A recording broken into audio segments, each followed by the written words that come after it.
Hello class. Welcome back बच्चों। लो प्यारे बच्चों, स्टार्ट कर रहे हैं नया लेक्चर। बहु लास्ट चैप्टर शुरू कर रहे हैं यूनिट वन से। यूनिट वन नाम था नेशनल इनकम, ठीक है ना। चैप्टर वन टू थ्री कर चुके हैं। चैप्टर नंबर फोर स्टार्ट कर रहे हैं बेटा। चैप्टर का नाम है मेजरमेंट ऑफ नेशनल इनकम, ठीक है जी। और वो इस पूरे चैप्टर में नेशनल इनकम को कैसे मेजर करते हैं वो सीखेंगे, ठीक है जी। सब सामने देख रहे हैं मेरी तरफ। अभी मैं लिखवा दूंगा चैप्टर का नेम नंबर सब कुछ। बाबू अब याद कराओ, सर्कुलर फ्लो ऑफ इनकम की तीन स्टेजेस याद है आपको? नाम सर्कुलर फ्लो ऑफ इनकम पढ़ा था। तीन फेजेस थी। सबसे पहले phase थी बेटा प्रोडक्शन फेज, दूसरी फेज क्या थी? दूसरी फेज थी income phase, distribution of income phase. तीसरी phase disposition of income phase. तो वहीं से बात को बढ़ाओ, नेशनल इनकम कैलकुलेट करने के तीन मेथड हैं। एक मेथड का नाम है प्रोडक्शन मेथड, एक मेथड का नाम है इनकम मेथड, तीसरे मेथड का नाम है एक्सपेंडिचर। यहाँ से बेटा सबके लिए बात नहीं है, सबको बिल्कुल आराम से समझना है। तो तीन मेथड है। पहले मेथड का फॉर्मूला इन प्रोडक्शन मेथड में उसको क्या से बोलते हैं? Value added method. Value added method है जो प्रोडक्शन मेथड में देखने की बात है, ठीक है। यानी कि नेशनल इनकम कैलकुलेट करने के लिए मेथड है। सबसे पहले बेटा की चर्चा सिर्फ वैल्यू एडेड मेथड पर है। मैं उस बात लिखूंगा बेटा, आप मेरे साथ वैल्यू एडेड मेथड, ठीक है ना। लिख दो फटाफट से, लिखना शुरू कर दो मेरे साथ साथ।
लो बेटा सबसे पहले अपना नोट डाउन करो बेटा। सब सामने देखना और आराम से समझने की कोशिश करना। मेथड का नाम है बेटा वैल्यू एडेड मेथड।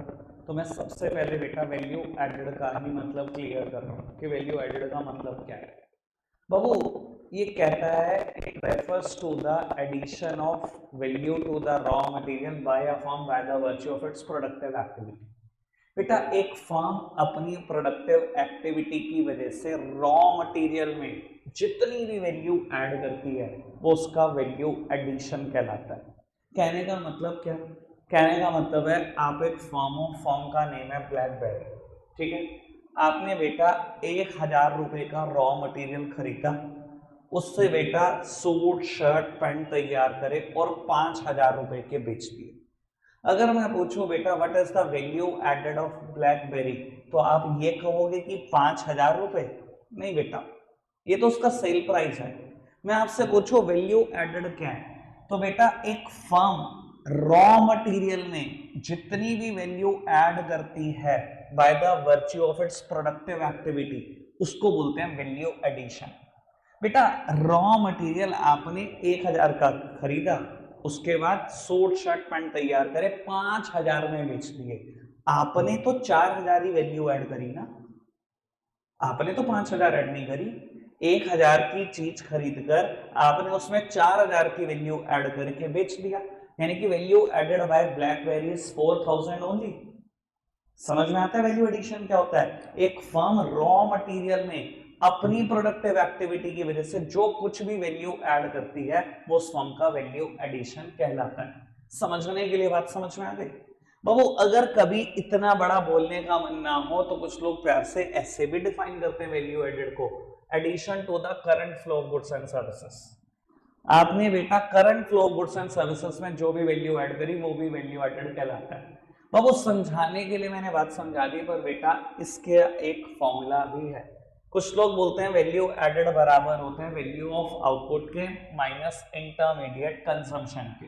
बाबू एक तरीके से अभी जब तक बिल्कुल 100% क्लियर नहीं होता तब तक आप बोल सकते हो वैल्यू ऑफ आउटपुट मतलब सेल्स, और बेटा इंटरमीडिएट कंजम्पशन मतलब रॉ मटेरियल। बाबू जितने रुपए का आपने सामान बेचा माइनस जितने रुपए का आपने रॉ मटेरियल खरीदा, यही वैल्यू एडेड है। ठीक है जी। पर क्या ये एग्जैक्टली सेल और रॉ मटेरियल के बराबर होता है? एग्जैक्टली बराबर नहीं होता। पर अभी जब तक 100% बात क्लियर नहीं हो जाती तब तक अपने मन की तसल्ली के लिए आप ये सोच सकते हो। अभी तक मैंने जितनी बात बोली बात समझ में? वैल्यू एडेड क्या?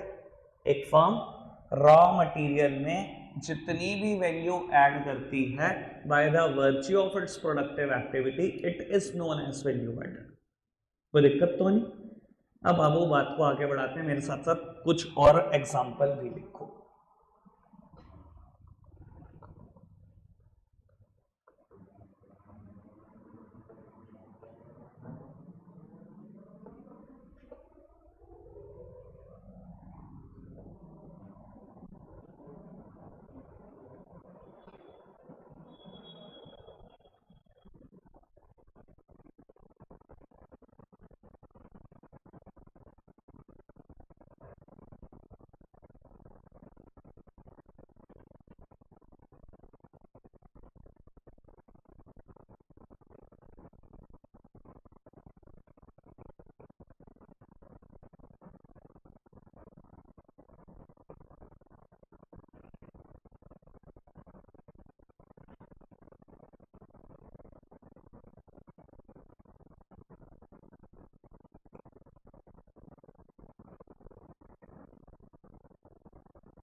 सब सामने देखना है। मैंने ना एक एग्जांपल देने की कोशिश करी आपको, ऑल्दो मैं पहले बिना फॉर्मूला के आपको चीज क्लियर करना चाहूंगा, फिर बेटा फॉर्मूला में पुट करके हम निकालेंगे तो आंसर वही रहेगा।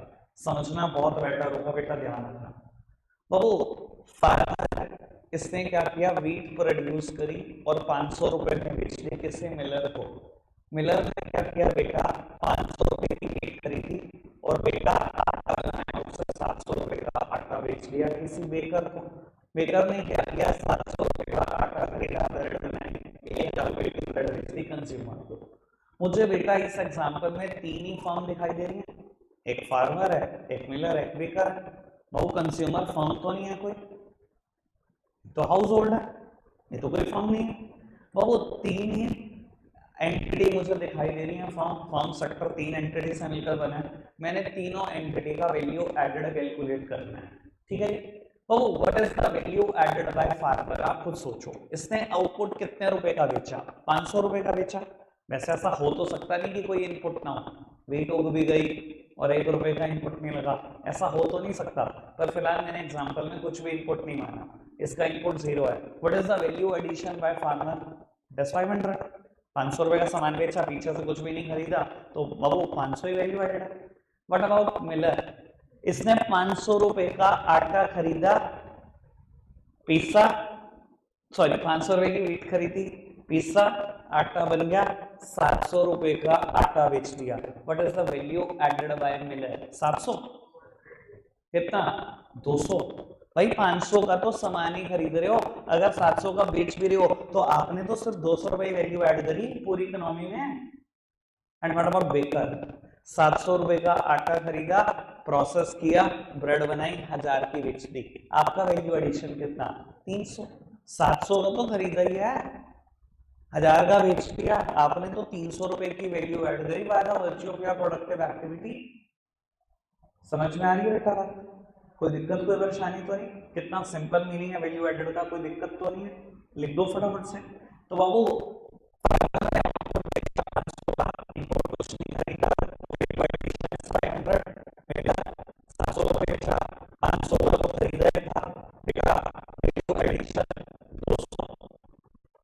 इसने 1000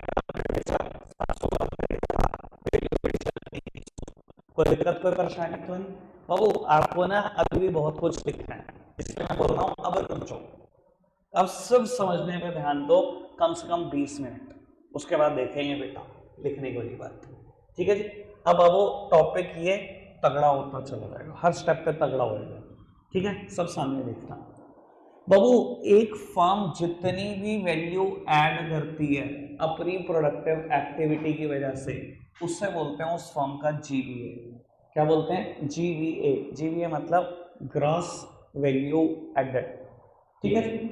और अगर मैं पूरे इंडिया की सभी फर्म्स का जितनी भी हैं सबके जीवीए का टोटल कर दूं, सिग्मा कर दूं, टोटल समझते हैं ना सब, सिग्मा का साइन क्या है? वो पूरे इंडिया की सभी फर्म के ग्रॉस वैल्यू एडिशन का टोटल कर दो तो ये हमेशा बराबर होगा जीडीपी एट एमपी के। कई बार बच्चे मुझसे पूछ लेते हैं भैया ये कैसे बराबर होगा जीडीपी एट एमपी के? तो मेरा हमेशा आंसर होता है बेटा, आप चाहे जीडीपी की डेफिनेशन पे चले जाओ, और अगर आपको डेफिनेशन पे नहीं जाना, इकोनॉमिक एंगल चाहिए, तो मैं इकोनॉमिक एंगल भी दे देता हूँ। सब सामने देखना, मैंने क्या बोला? पूरे इंडिया की सभी फर्म के जीवीए का टोटल हमेशा जीडीपी के बराबर होगा, यही बोला ना? यही बोला ना मैंने? जब मैं कह रहा हूं पूरे इंडिया की सभी फर्म के जीवीए का टोटल जीडीपी है, तो बाबू जब मैं पूरे इंडिया बोल रहा हूं, I am talking about only domestic territory. मैं सिर्फ डोमेस्टिक इनकम की बात कर रहा हूं, मैं सिर्फ डोमेस्टिक टेरिटरी की बात कर रहा हूं, तो डी तो कैलकुलेट होगा। बाबू आपको क्या लगता है जब बेकर ब्रेड बेच रहा है या बेटा मिलर आटा बेच रहा है तो उसमें टैक्सेस नहीं ले रहा होगा क्या? टैक्सेस ले रहा होगा ना। और अगर टैक्सेस ले रहा होगा तभी तो एमपी कैलकुलेट हो रहा है। आप खुद सोचो एमपी कैसे बनता है? FC plus indirect taxes minus subsidy. Taxes जुड़ने के बाद ही तो एमपी आता है। अगर बेटा मैं किसी के भी सेल की बात कर रहा हूं तो बेटा वो टैक्सेस के साथ ही तो हो रही है। समझ में आ रही है बात? क्यों एमपी ही आ रहा है? क्योंकि बेटा टैक्सेस जुड़े हुए होंगे इन सबकी सेल्स में, इन सबके वैल्यू ऑफ आउटपुट में टैक्सेस जुड़े होंगे, दैट्स व्हाई एमपी। पूरे इंडिया की बात कर रहा हूं, दैट्स व्हाई डी। और बेटा अभी भी मैंने कोई डेप्रिसिएशन बाहर नहीं किया। मिलर ने बेटा वीट खरीदकर आटा बनाया, हाथ से नहीं बनाया, मशीन का यूज किया। क्या मैंने उस मशीन का डेप्रिसिएशन माइनस कर दिया?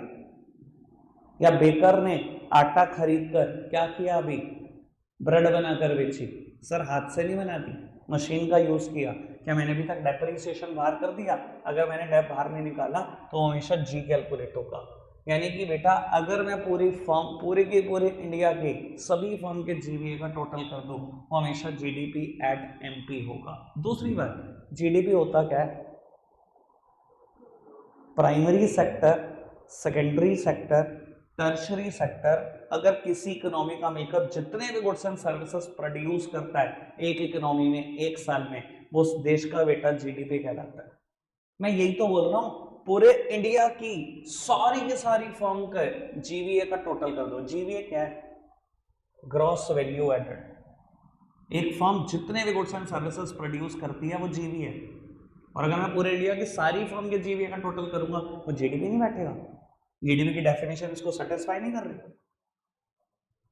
एज पर डेफिनेशन भी पूरा सेटिस्फैक्शन है और एज पर इकोनॉमिक्स भी पूरा सेटिस्फैक्शन है। कोई दिक्कत कोई परेशानी तो नहीं? समझ में आ रही है अभी तक सारी बात जितनी भी मैं बोल रहा हूँ? पक्का से आगे बढ़ाऊं बात को? बाबू अब मुझे ना दो चीजों पे चर्चा करनी है, एक इंटरमीडिएट कंजम्पशन और दूसरा बेटा वैल्यू ऑफ आउटपुट। मैं क्या कर रहा हूं, इस पे लगा रहा हूं सिंगल स्टार, इसको आगे एक्सप्लेन करूंगा, और इस पर लगा रहा हूं डबल स्टार, इसको भी आगे एक्सप्लेन करूंगा। यानी कि मैं वो मुद्दे छेड़ने जा रहा हूं जिसमें थोड़ा थोड़ा तुम्हें परेशान करेंगे। ठीक है जी, देखते हैं जरा उन मुद्दों को, क्या है वो मुद्दे, सब सामने देखते रहना। बाबू वैल्यू एडेड बराबर होता है, अभी हमने पढ़ा, वैल्यू ऑफ आउटपुट के और इंटरमीडिएट कंजम्पशन के। एक तो फॉर्मूला पढ़ा हम, वैल्यू एडेड क्या है बेटा, value of output minus intermediate consumption. बोलो फॉर्मूला तो बोल दो दो बार। वैल्यू एडेड क्या है, value of output minus intermediate consumption. अब वो इंटरमीडिएट कंजम्पशन में क्या वो आपको परेशान कर सकता है, मैं उसकी चर्चा सबसे पहले करूंगा और फिर वैल्यू ऑफ आउटपुट की। बेटा इंटरमीडिएट कंजम्पशन, पहले एक बात बताओ, जो पुराने बच्चे हैं सबको पता है डेफिनेशन इंटरमीडिएट कंजम्पशन क्या होता है? याद करो, final goods versus intermediate goods. बाबू जो इंटरमीडिएट गुड्स होते हैं उन्हीं की कंजम्पशन को इंटरमीडिएट कंजम्पशन कहा गया। इंटरमीडिएट गुड्स थे क्या बेटा, वो गुड्स जो दूसरे प्रोडक्ट बनाने में हेल्पफुल हैं और बेटा अपनी आइडेंटिटी खो देते हैं ड्यूरिंग प्रोडक्शन। बेटा ये वो गुड्स हैं जो दूसरे गुड्स बनाते भी हैं और इनकी अपनी आइडेंटिटी बचती नहीं है जब दूसरा प्रोडक्ट बन जाता है। याद करो बेटा, मिल्क, आपने मिल्क खरीदा, उससे चीज बना दिया, पनीर बना दिया और बेटा बेच दिया। एक बात बताओ, पनीर बनने के बाद मिल्क की कोई आइडेंटिटी बची? इसे बोलते हैं बेटा इंटरमीडिएट गुड्स। बाबू आपने चीनी खरीदी, कैंडी बना दी, टॉफीज बना दी, बेच दी। बाबू टॉफी बनने के बाद चीनी की कोई आइडेंटिटी, शुगर की कोई आइडेंटिटी बची? इसे ही बोलते हैं इंटरमीडिएट गुड्स। और जब भी मैं कहता हूं बेटा इंटरमीडिएट कंजम्पशन, ये हमेशा मैं बात कर रहा होता हूं इंटरमीडिएट गुड्स की, लेकिन मैं कभी बात नहीं कर रहा होता कैपिटल गुड्स की। कैपिटल गुड्स को इससे बहुत दूर रखना। अब कुछ बच्चे कहेंगे भैया ये कैपिटल गुड्स क्या चीज है? बेटा कैपिटल गुड्स मतलब फिक्स्ड एसेट्स। बड़ी सिंपल बात रखते हैं बाबू, फिक्स्ड एसेट्स दूसरे गुड्स बनाने के बाद अपनी आइडेंटिटी खो देते हैं, मशीनरी टूट के गिर जाती है। आपने एक मशीन ली, एक प्रोडक्ट उसमें से निकाल दिया, वो प्रोडक्ट बनकर तैयार हो गया, क्या बेटा कैपिटल गुड्स की आइडेंटिटी खो जाती है ड्यूरिंग प्रोडक्शन? टूट के गिर जाती है मशीन जैसे प्रोडक्ट बन के तैयार हुआ? बेटा कैपिटल गुड्स कभी अपनी आइडेंटिटी नहीं खोते ड्यूरिंग प्रोडक्शन। तो क्या ये इंटरमीडिएट कंजम्पशन का पार्ट होंगे कभी? नहीं बेटा, इंटरमीडिएट कंजम्पशन का पार्ट सिर्फ इंटरमीडिएट गुड्स होते हैं, कभी कैपिटल गुड्स नहीं होते। बात समझ में आ रही है? कोई दिक्कत कोई परेशानी तो नहीं? बाबू एक आखिरी बात इंटरमीडिएट कंजम्पशन पर, बाबू बहुत काम की बात है, बहुत ज्यादा काम की बात है। Imports are not separately included. Imports are not separately included. लो मेरे प्यारे बच्चों, मैं थोड़ी सी चर्चा इस पे कर देता हूं, क्या मेरे कहने का मतलब है। बाबू कई बार ना एक क्वेश्चन आपको परेशान करता है, कैसे परेशान करता है ये समझना। क्वेश्चन ने आपको इंटरमीडिएट कंजम्पशन डायरेक्टली दे दी 1500 करोड़ और आपको साथ ही साथ कह दिया इंपोर्ट्स 300 करोड़। मेरे प्यारे बच्चों आराम से इस बात को सुनना, अगर क्वेश्चन ने इंटरमीडिएट कंजम्पशन भी दिया है और इंपोर्ट्स भी दिए हैं, ऐसे केसेस में इंपोर्ट्स आर यूजलेस। इंपोर्ट्स को कभी भी अलग से इंक्लूड मत करना।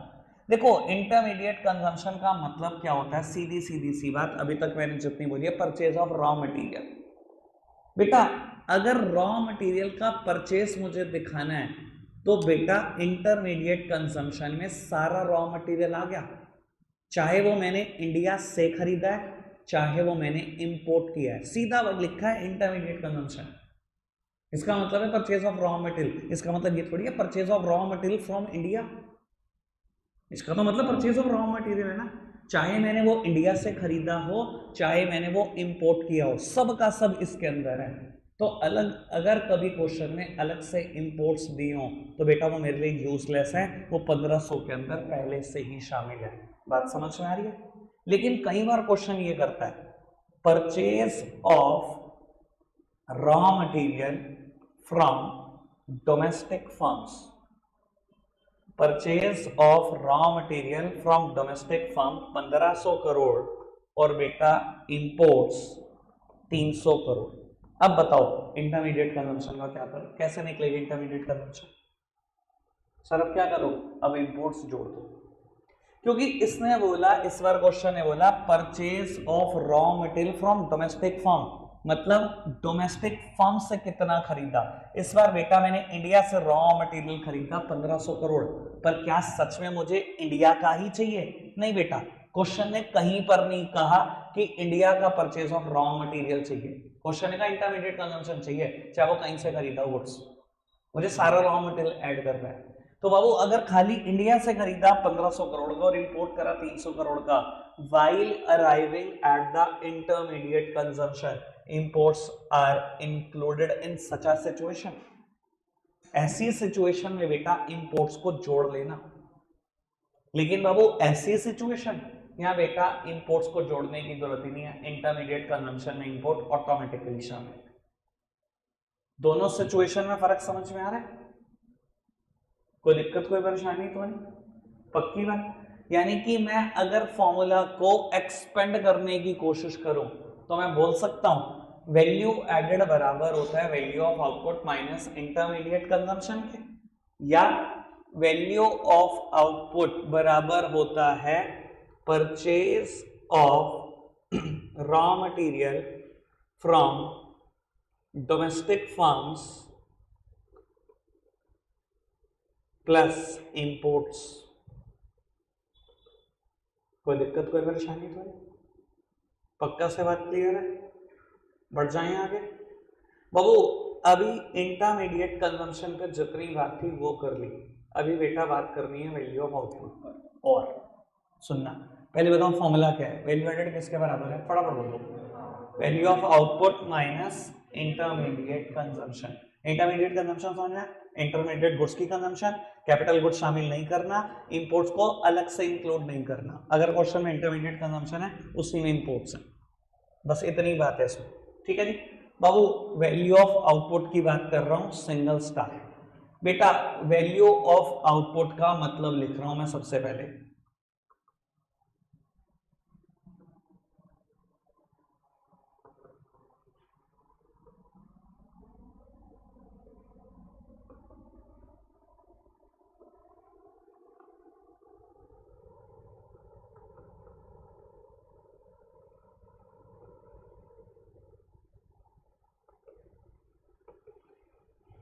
बाबू रीड करना चला वैल्यू ऑफ आउटपुट की डेफिनेशन फटाफट से। वैल्यू ऑफ आउटपुट का क्या मतलब है? It refers to the market value of all the goods and services produced during the year. बेटा मेरा फोकस सिर्फ एक वर्ड है, सिर्फ एक word, produced during the year. कहीं पर भी वैल्यू ऑफ आउटपुट सेल्स की बात नहीं करता। बाबू अच्छा अगर मैं ये बोलूं कि एक इकोनॉमी में एक साल में जितने भी गुड्स एंड सर्विसेज प्रोड्यूस्ड हुए, अगर वो सारे बिक जाए, सारे के सारे बिक जाए उसी साल, तो वैल्यू ऑफ आउटपुट सेल्स के बराबर हो सकता है कि नहीं? वैल्यू ऑफ आउटपुट किसके बराबर है? एक साल में जितने भी गुड्स एंड सर्विसेज प्रोड्यूस्ड हुए। मैंने क्या बोला? जितने भी गुड्स एंड सर्विसेज एक साल में प्रोड्यूस हुए, अगर सारे के सारे बिक जाए तो वैल्यू ऑफ आउटपुट बराबर हो सकता है सेल्स के। बट बेटा this is rare of the rarest circumstances, करोड़ों साल में भी एक बार में होगा नहीं।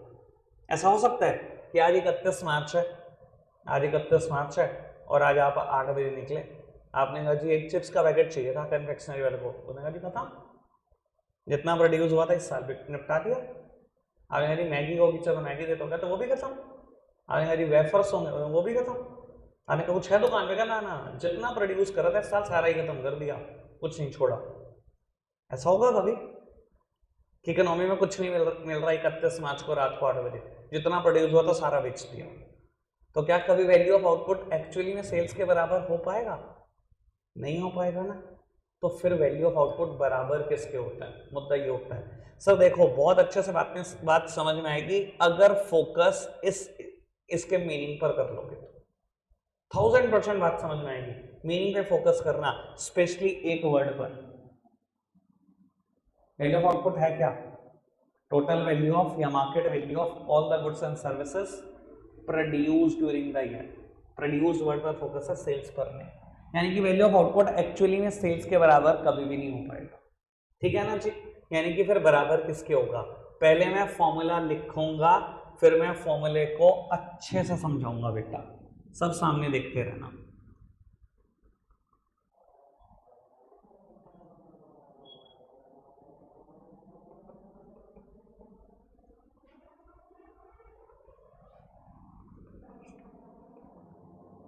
बाबू मैंने वैल्यू ऑफ आउटपुट का फॉर्मूला लिख दिया है, चलो जी इसको समझना शुरू करते हैं।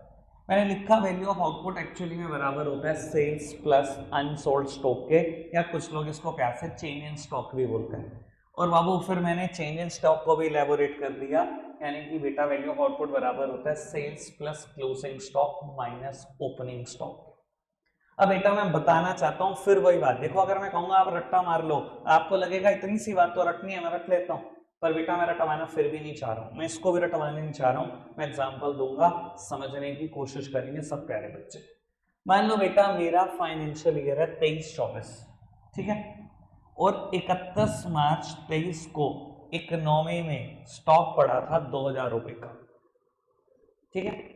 फिगर्स को छोटा रखेंगे क्योंकि हमने कंसेप्ट समझना है। मैं अगर फिगर बोलूं 2-2 लाख करोड़ या 50-50 लाख करोड़, उससे भी क्या ही हो जाएगा, फिर दिमाग में सब फिगर्स घूमेंगे, कंसेप्ट निकल जाएगा। फिगर्स छोटी रखेंगे, कंसेप्ट को समझने की कोशिश करें, ठीक है जी। और बाबू सेल्स करी हमने पूरे 2023-24 में, पूरे फाइनेंशियल ईयर में 80,000 रुपए की। और बेटा 31 मार्च 24 को इकोनॉमी में स्टॉक है 5,000 रुपए का। सब सामने देखना आराम से। मुझे एक बात बताओ, अगर मेरा फाइनेंशियल ईयर 23-24 है, 23-24 के लिए ओपनिंग स्टॉक है कि नहीं है? भैया इतना तो समझते हो अकाउंट्स, 23-24 के लिए ओपनिंग स्टॉक है ना। 31 मार्च 23 को जो स्टॉक है वही तो 1 अप्रैल 23 को होगा, तो ये ओपनिंग स्टॉक है 23-24 के लिए। ये पूरी सेल्स है और ये क्लोजिंग स्टॉक है। मैं एक बार फिगर पुट कर रहा हूं सिर्फ, अभी मैंने समझाना शुरू नहीं किया, सब सामने देखते रहना। बाबू मैंने फिगर पुट की और वैल्यू ऑफ आउटपुट कैलकुलेट हुआ 83,000, ठीक है जी। अब मेरी बात सुनना, मैं 2 बार बड़ी जेन्युइन ट्राई करूंगा कि आपको ये बात समझ में आए कि वैल्यू ऑफ आउटपुट क्या चीज है। समझाने की कोशिश करूंगा एग्जांपल से, ये फॉर्मूला क्लियर करने की कोशिश करूंगा। मैं नहीं चाह रहा ये फॉर्मूला आप रटो, पर अगर 2 बार में समझ में आए तो समझ लेना बेटा, हम समझने के लिए कभी बने नहीं। इतना पक चुके हैं हम रट रट के कि हमें लगता है कि चीजें समझनी चाहिए, रटनी चाहिए, ठीक है जी। 2 बड़ी जेन्युइन ट्राई करूंगा, आराम से सुनना और समझना। बाबू इस पूरे साल भर में 23-24 में जब साल शुरू हुआ तो बेटा इकोनॉमी में 2,000 रुपए का स्टॉक था, ठीक है। इस पूरे साल भर में हमने 80,000 रुपए का स्टॉक बेच दिया लोगों को।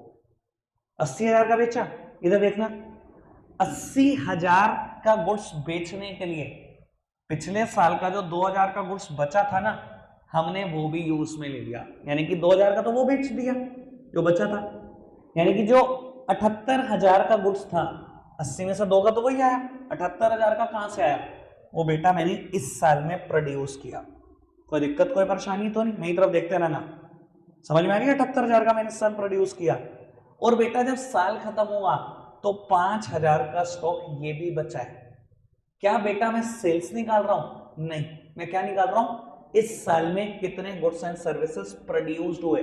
बेटा ये 5 भी तो इसी साल में प्रोड्यूस हुआ जो बिक नहीं पाया, तो यानी कि टोटल प्रोडक्शन कितना है? 78,000 जो वो और 5,000 वो, यानी कि टोटल प्रोडक्शन है कितना? 83। ये रहा वो 83। दोबारा सुन लो बेटा, 2 ट्राई है मेरी, मैंने पहले कहा था 1 ट्राई में कर चुका हूं, 1 ट्राई और करूंगा। मैं फिर बोल रहा हूं, वर्ड पर फोकस हो जाओ। वैल्यू ऑफ आउटपुट है क्या? एक साल में कितनी वैल्यू के आपने गुड्स प्रोड्यूस्ड करे, सेल्स में, ठीक है जी। सुनना बाबू, एक बात बताना बड़े ईमानदारी से, जब ये 31 मार्च 23 को 2,000 का गुड्स बचा है, ये 22-23 में तो बना होगा, ये 22-23 में तो बना होगा, 23-24 में बना है क्या ये गुड्स? नहीं, मैं 23-24 का वैल्यू ऑफ आउटपुट निकालने जा रहा हूँ। 23-24 का, क्या ये 23-24 में बना है क्या गुड्स? नहीं, 23-24 में तो है भी नहीं है गुड्स, बस बच गया 2023 में, तो ये उठकर 23-24 में आ रहा है। बाबू 2000 का बचा हुआ गुड्स था, कहता है इस साल आपने 80,000 का गुड्स बेच दिया। भैया जब 80,000 रुपए का गुड्स मैंने बेचा है, क्या मैंने 80 के 80 का प्रोड्यूस किया है? नहीं बेटा, 2000 का जो बचा था वो बेच दिया। तो बाबू इस साल में कितना प्रोड्यूस करा? 78,000। 80,000 का बेचा, लेकिन 2000 का पिछले साल वाला बेचा। अभी तक प्रोडक्शन कितना किया? 78,000। और बेटा जो 31 मार्च 24 को 5,000 का गुड्स बच गया, ये भी तो इसी साल ही प्रोड्यूस हुआ है। बच गया तो क्या हुआ? मैं कोई सेल्स निकाल रहा हूं, मैं तो प्रोडक्शन निकाल रहा हूं। प्रोड्यूस तो हुआ है क्या? नहीं हुआ? हुआ है ना। 78,000 का वो प्रोड्यूस किया मैंने इस साल, और 5,000 का ये प्रोड्यूस किया, यानी कि टोटल प्रोडक्शन इज 83,000। कोई दिक्कत, कोई परेशानी तो नहीं? समझ में आ रही है बात? पूछ कर देख लेना किसी दोस्त यार से भी। फॉर्मूला रट गया तो सब सुना सकते हैं, समझा बहुत किसी किसी नहीं होता। अभी तक मैंने जितनी बात बोली क्लियर है? 100% क्लियर है? कोई दिक्कत, कोई परेशानी तो नहीं? आगे बढ़ाऊं बात को, इधर देखना मेरी तरफ। मैंने अभी तक जितना भी बोला है मैं सबको समराइज कर रहा हूं पहले। बाबू वैल्यू एडेड बराबर होता है वैल्यू ऑफ आउटपुट के माइनस इंटरमीडिएट कंजम्पशन के। कोई दिक्कत तो नहीं? बाबू वैल्यू एडेड किसके बराबर होता है? अभी मैंने डिसाइड करा ये बराबर होता है sales plus change in stock के। बाबू और इंटरमीडिएट कंजम्पशन बेटा ये बराबर होती है अगर आपकी कोई डोमेस्टिक परचेजेस हैं और बेटा कुछ इंपोर्ट्स हैं, उन सबको जोड़ दो। कोई दिक्कत, कोई परेशानी तो नहीं? बाबू आगे बढ़ाओ बात को। Intermediate sorry change in stock किसके बराबर होता है? Closing stock minus opening stock के। सर अभी तक मैंने फॉर्मूला यहां तक पहुंचा दिया, कोई दिक्कत तो नहीं? पक्का से सारी बात समझ में आ रही है? एक बात मुझे और बोलनी है, ठीक है जी? ये तो मैंने अभी रिवाइज किया, अब मैं यहां पर एक बात बोलने जा रहा हूं। बाबू अभी सेल्स के ऊपर मैं स्टार लगा रहा हूं, ट्रिपल स्टार, और बेटा एक बात लिखने जा रहा हूं। ट्रिपल स्टार को मैं एक्सप्लेन कर रहा हूं, सेल्स को मैं लिखने जा रहा हूं exports are not separately included.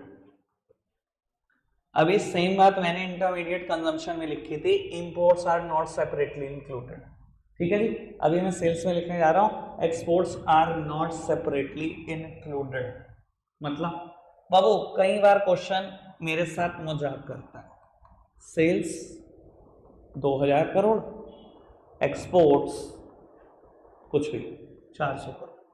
भैया मुझे सेल्स चाहिए। सेल्स का मतलब दुनिया जहां में जहां मर्जी बेचा हो, सेल्स मतलब सेल्स। मैंने तो ये नहीं लिखा सेल्स इन इंडिया, मैंने सेल्स लिखा है। सेल्स में इंडिया की सेल भी आ गई और एक्सपोर्ट भी आ गई। क्या ऐसे केसेस में मुझे एक्सपोर्ट्स का कुछ करना है? मुझे कुछ नहीं करना। लेकिन अगर क्वेश्चन ऐसे बोले डोमेस्टिक सेल्स 2000 करोड़ और एक्सपोर्ट्स 400 करोड़, अब क्या? अब क्या बाबू? मुझे सेल्स चाहिए। क्या कहता है फॉर्मूला वैल्यू एडेड का? Value of output minus intermediate consumption, और वैल्यू ऑफ आउटपुट किसके बराबर है? Sales plus change in stock के। मुझे सेल्स चाहिए ना, मुझे कोई डोमेस्टिक सेल्स तो नहीं चाहिए। जब मुझे सेल्स निकालनी है तो बेटा सेल्स निकालने के लिए डोमेस्टिक सेल्स में एक्सपोर्ट्स जोड़ने पड़ेंगे। ऐसे केसेस में while arriving at sales you have to add the exports, but बेटा ऐसे केसेस में एक्सपोर्ट्स का कुछ भी नहीं होगा। समझ में आ रही है बात? कोई दिक्कत, कोई परेशानी तो नहीं? और वो बहुत छोटी सी बात रह गई है वैल्यू एडेड मेथड में। कल 15 से 20 मिनट में खत्म हो जाएगी और कल वैल्यू एडेड मेथड के न्यूमेरिकल स्टार्ट हो। ठीक है जी, रखेंगे आज के लिए इतना ही। प्यारे बच्चों, बाय बाय।